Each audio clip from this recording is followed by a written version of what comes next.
Hi everyone, and welcome to yet another interview with Revenge of the Film Nerds. My name is Josh Bowles, and this weekend not only did we attend the Austrek 9 event held by Culture Shock Events, we also attended on the Sunday a Smegging Good Weekend, which featured 3 of the 4 main actors from the series Red Dwarf.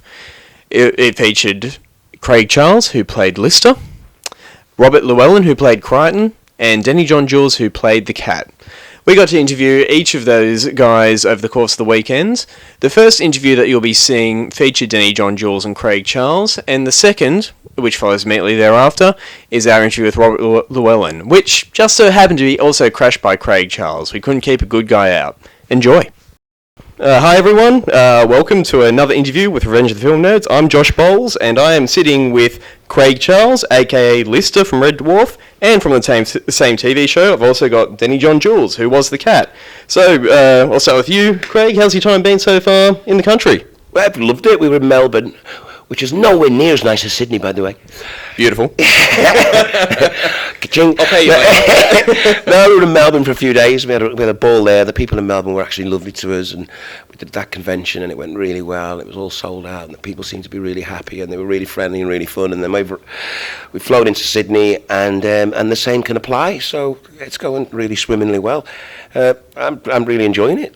Glad to hear it, and you've been hitting the party scene a bit as well, I've heard. You had a bit of a DJ gig last night, and I heard that absolutely went off. Yeah, I played the Basement in Sydney last night, and we tore that place apart. And that was again another sellout, and you know, it was just it was the bomb, man. We really tore the roof off, so that went well, and so I think I'm going to do a DJ tour of Australia, maybe sometime later in the year or next year, because the promoters will all say, "Oh, you've got to come and do a tour." So, absolutely. So we'll do that, and so I do a lot of DJing and all that, and then every now and again they wheel me out and make me stick dreadlocks in my hair and wear a leather jacket and do a few episodes of Red Dwarf with a load of old broken down TV actors, and then and then we have to come and do things like this. Beautiful, man. How do you feel being called an old broken down TV actor? Hey, it's all right coming from an old broken down TV actor. I don't mind, you know, the pot calling the kettle black. It takes one to know one. I'd be very insulted if he didn't insult me. That does seem to be a relationship, but you, of course, headed out. You're on the party scene with Craig yourself last night. I was there as well, yeah, you know, partying and just making sure he came home. He did, obviously. Yes. Was it a challenge? Yeah, I left before him in case he got followed by the police. Not tarnished by the same brush? No. I just didn't want to sort of end up having to bail him out or anything. You know. Absolutely, fair enough. I was tired, had to get home. Mum was waiting, you know. Yeah, that's another thing. He brought his mum with him, which is really quite nice, isn't it? He brought his mum all the way, because she'd never been to Australia before. And I brought my son, and to be honest, I don't know which one's harder work. I do. I think you're wrong. I know you're wrong. Maybe I should just pass the microphone back and forth and let you guys do your thing. We believe it's a family show. You see, that's living proof that it's a family show. I mean, why else would someone's mother want to hang around with a son who's in Red Dwarf? You know, or even your dad. Well, you don't go to work with your dad, for God's sake. Fair enough. And so obviously, you know, she's enjoyed things like you in Red Dwarf and all that. How do they respond to things like Blade 2, which is a somewhat different genre? Yeah, but still wearing fangs. Yeah, true.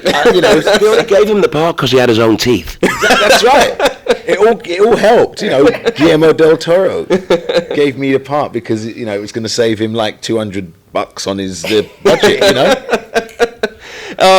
Speaking of Del Toro, fantastic director. What was it like working with him? He's great. I mean, you know, I respected the guy because I auditioned in the middle of the West End of London, and, you know, to have the director and the producer actually sitting at the table when you walk into the room to audition, which it never happens now. It's all done on tape, and they send it to Hollywood. You know, I was shocked, actually, when I walked in, and, man, he's actually sitting there, you know. and you immediately your spirits get up, and you seem to want to perform, rather than some assistant reading the lines to you really badly, holding a Canon 5D. Nice. 7D, whatever, Yep, the power. Yeah. So, it was great. Big respect for the guy, Excellent. No, good to hear. And talking about other projects and all that, how did you not lose your not laughing every time with Takeshi's Castle? Oh, wow. Takeshi's Castle. 150 episodes, Takeshi's Castle. Only 3 winners. And all the other winners, their teeth back. I can't believe I actually got to say all those things I say at tea time television. Yep. But it's a really good fun. It was good fun to make, and it was just like, and we did it in a kind of strange way, really, because there was no script involved or anything like that. So what we do is we go to the pub at lunchtime, have 3 or 4 pints, and then go into the recording booth, stick the tape in, pick up the microphone, and kind of just say what you see, And so when I'm saying she's on her hands and knees, big black balls bouncing off her bottom, she's actually on her hands and knees with big black balls bouncing off her bottom. It's Say What You See TV, ladies and gentlemen. Never thought I'd be saying that at tea time. So, so we kind of, that's the way you get away with it. But it was absolutely great fun to do. I loved watching it, because it was, you'd think, did he just say that? and of course, he did, but you couldn't say, that was, dirty, because it, as you said, it was happening, and but also you've got to be on the case to actually make it up as you see it. And I suppose if you actually showed them the footage, and there would be some writers getting paid huge amounts of money who would write something cack, Yeah, so it was like one of them good ones where you get to think on your feet. Yep. Plus, I mean, the Japanese they're quite into these television shows which involve ritual humiliation, aren't they?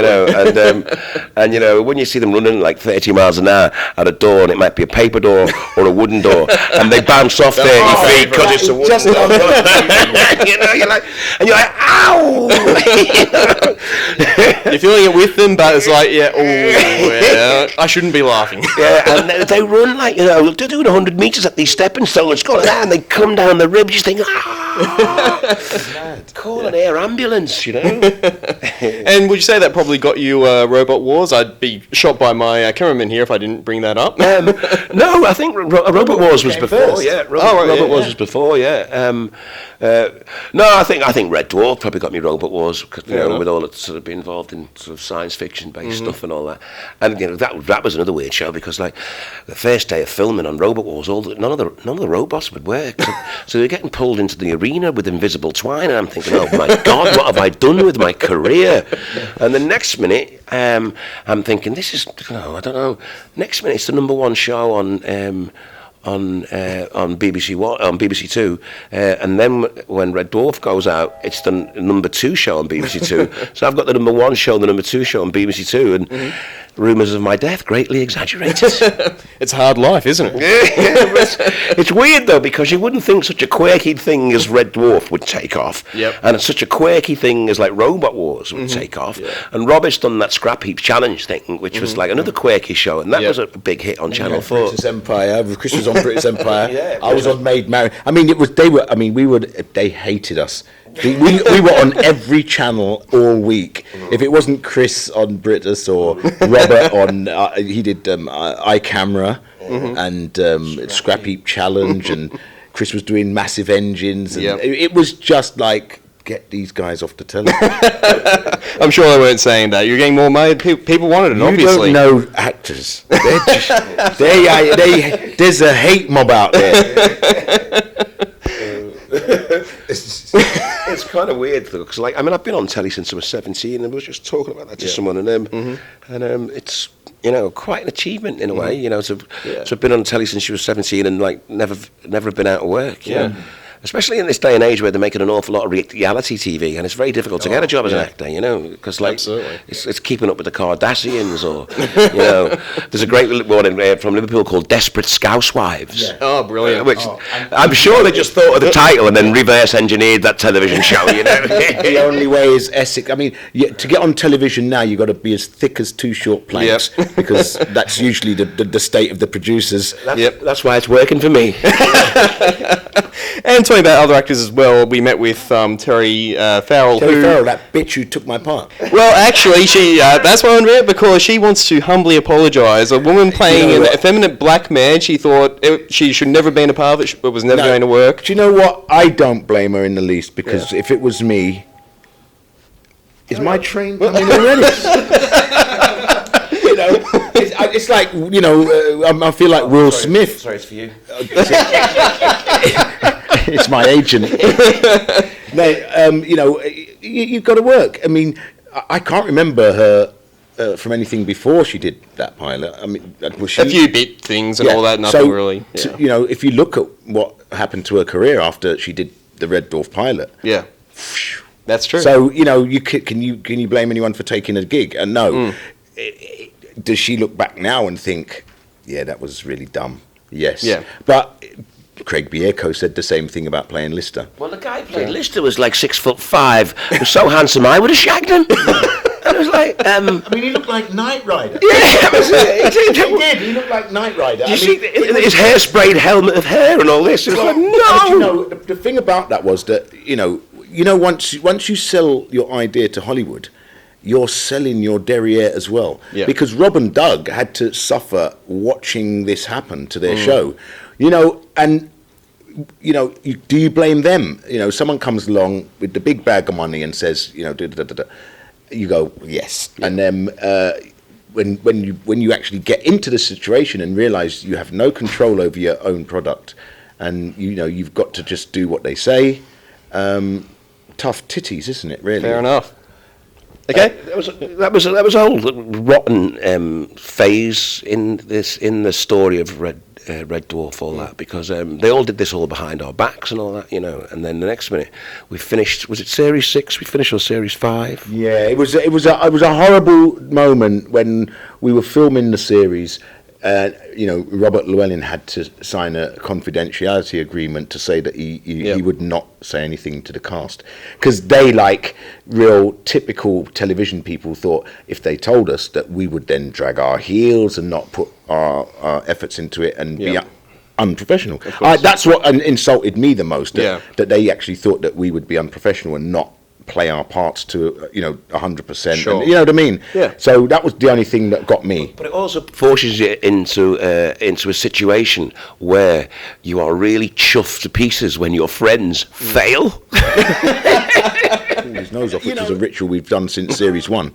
You know, and we all would burst out laughing. It was like Craig pulled off Robert's nose, and I just see a tear coming down his eye, and it's like, oh my God, what's going on here? You know, and then. Even then, he still wasn't allowed to tell us. So, you know, we found out kind of in the press, as it was, that, you know, so during all of this was happening, and he was in turmoil, and, you know, but I can't blame him for, you know, doing it, as I said. Sure. But, yeah. But, you know. Sorry, I just wanted to see, there's Manchester weather. I brought it with me. You did. That was all your fault. We arrived in Melbourne. There was a cyclone. We flew from Melbourne to Sydney, and there's torrential rain. I brought that with me. Oh. It's all your fault, man. Jeez. You know what that was, didn't you? Even the rain, the powers above, doesn't want us to talk about the American pilot. Look. Okay. Look, I can't shit on them, but I'm going to certainly piss on them. Yep. I'm getting the wrap-up signal here, so I've just got one last question for you both to answer. Any current projects you want to promote, or...? Well, I'm kind of really busy. I do Coronation Street Monday to Friday, then I DJ Friday night and Saturday, and obviously we're going to make more Red Dwarfs. Yep. But yeah, I'm kind of busy. I just like if I can keep ticking over like I'm ticking over for the next 10 years, I'll be more than happy, dear boy. Excellent. And yourself, Denny? Well, as you know, I've got Death in Paradise on ABC anyway, so we all know about. And I've just done I've just made my little short film called Bucky, and that's, you can look that up on the Indiegogo website and just spend all your parents' money on funding it for me. And you know, usually I've been doing me little motorbike charity rides around and filming little documentaries. Nice. Yeah. Awesome. Right, well, thank you both for your time. It's been an absolute pleasure, and enjoy the rest of your time here in Australia. Get out. And we're going to go out and have a shower. Enjoy it.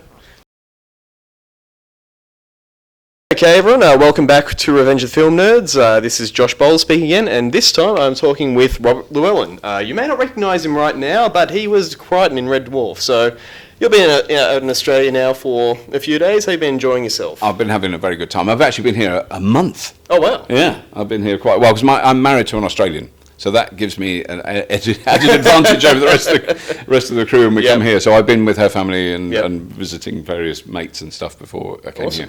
Yeah. Speaking of whom, was actually your version of Camilla in the actual series, I believe. That's right, but she was. Yes, she was. Many years ago, Judy did play Camille. Yes, Camille, sorry. Camille, yeah. Although that's the sort of thing I'd say. I can't remember who Judy is. Oh, yes, I've been married to her for 25 years. So I don't get any sympathy at home because she's worn the mask. She's one of the very few people who've experienced the same thing. So you can sympathise. It works in marriage. No, she doesn't sympathise. She just says, "Stop moaning, get on with it." It's a job. It's a job. Jeez, paid, shut up. Fair enough. Now, we were chatting with both Denny and Craig earlier, and they were really loving getting into you about a certain little factor. I think you might have an idea what that might be. It could possibly be vaguely connected with a certain experience I had in the glorious town of Hollywood. Yeah, but it was about 21 years ago. It wasn't exactly last week. But they've never got over it. Yeah, I think you'll be hearing about probably on the panel again today. No, basically there was a pilot, a wonderful pilot made in Hollywood. He's a liar. With marvellous actors who are really professional. No, it was a bit of a disaster. It's an experiment which went horribly wrong. But As fun to do. Translations overseas, particularly to the States. Yeah. So it was never to be, which is fine. Yeah, because we actually did have Terry Farrell here yesterday as well.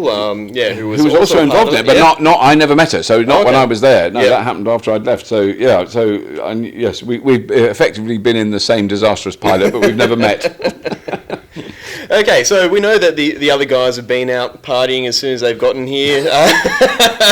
Not your type of scene so much. You decide, geez, I'm going to see these guys all weekend. I'm not going to be part of that. No, I would normally, if I hadn't been working yesterday, I would have gone. It would have been. I'd love to see Craigie doing his I believe he spins platters. And lays down some funky tracks, which I find rather exciting, because we do have discos in the village hall sometimes, which I believe are similar. No, I thought I can't go along to a nightclub in Sydney, because it would be like having a vicar at the village hall. It would be just like, when's he going to go so we can get on with the snogging, It just felt, and I was so knackered. We had a pretty busy day yesterday. I had to take my hat off to Craig's stamina. He could then, mind you, he was fast asleep on the plane, because I saw the hostess trying to wake him up to raise his lines, and she just gave up in the end. I'm sure he was just preparing, weren't you, mate? He was resting before the gig. Yeah. Very impressive. Your own candid camera.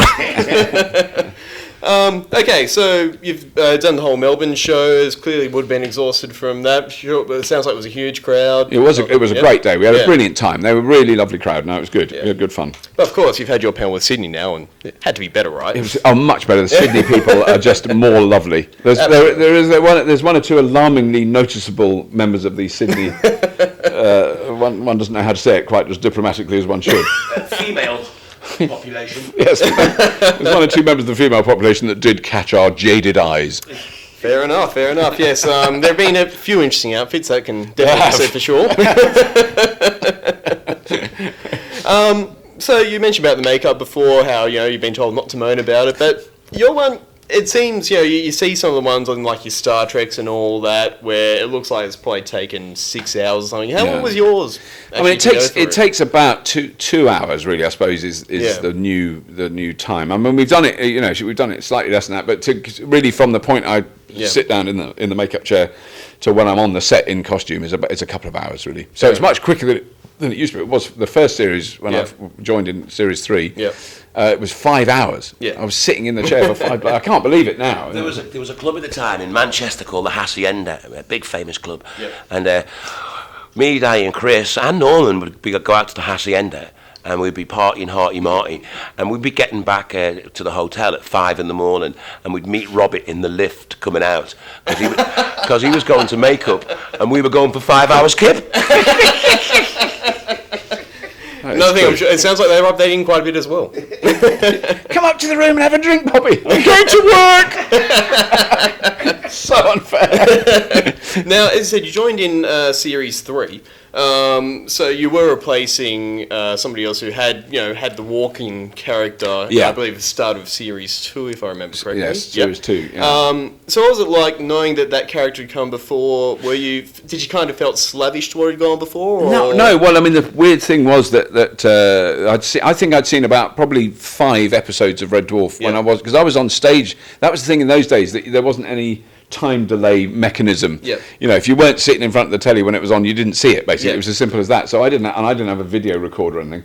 So I'd seen about 5 episodes because I knew Norman really well. I'd done loads of gigs with him, so I'd watched it because Norman was in it, and I thought it was a great show. And I'd never seen Crichton, the Crichton episode, so I didn't know anything about that. And I think I was already actually shooting the series by the time they said there was this other actor who played Crichton. I went, I didn't know. And then I saw the episode and went, oh my God, he's really good. So I thought he did it really well. I mean, he was very funny. But it was a completely different character in a way, and it was a sort of a one-off experiment.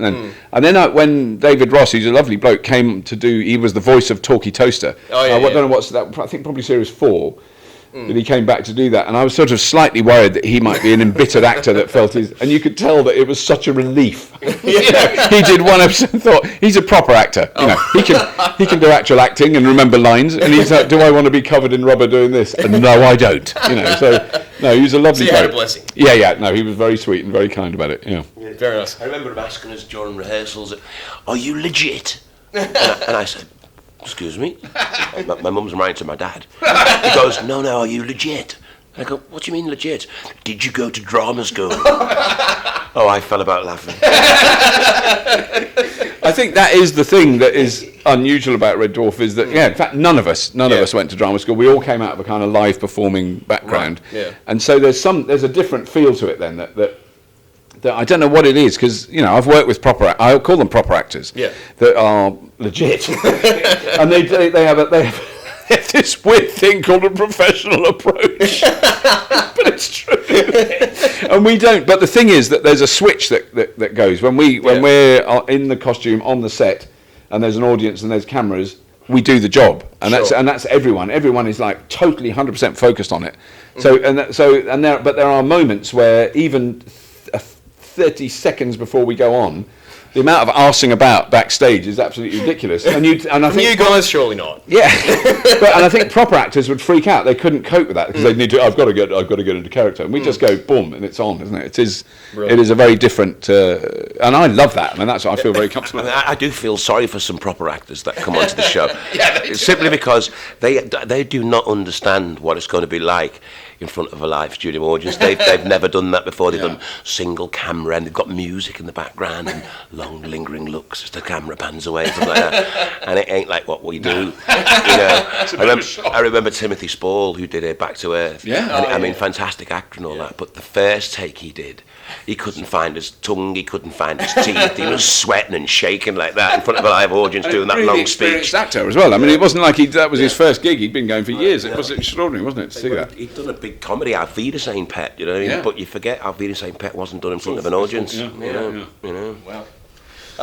So I mean, getting the wrap-up signal here, but just one last thing. So you actually had no idea about this other actor that had played Crichton.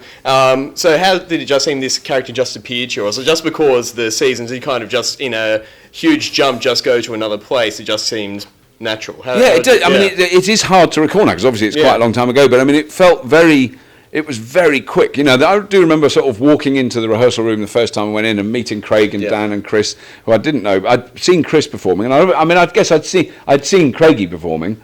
I'd never seen Dan. I'd never seen anything Dan had done. So I kind of knew who they were, but I didn't really know anything about it. And I can't even remember the rest of that day because it just sort of automatically I became part of the group, and they were really good at sort of accepting that, and it was very quick. So there wasn't a big kind of awkward transition from that point of view. But the actual character of Crichton, I think, kind of really emerged during making that series. It wasn't formed at the beginning. No one knew how to do it. I didn't know what the hell I was supposed to be doing. You know, and there's not really anything you can base it on. So it's not like you're playing this sort of man who does that. No, it's not a man. It's a bloody fridge with legs. You know, so it's a very different. The whole approach is very different. And with the Reguline apron as well. Yes. So it is, it's a different, completely. There's no other job I've done it that's even remotely like it. So there's nothing to compare it with, really. So fair enough. Yeah. Awesome. Well, I think that's time. So thank you very much for joining us. It's been an absolute pleasure, and I hope you enjoy the rest of your time here. Thank you very much. Thank you. It was all lies anyway.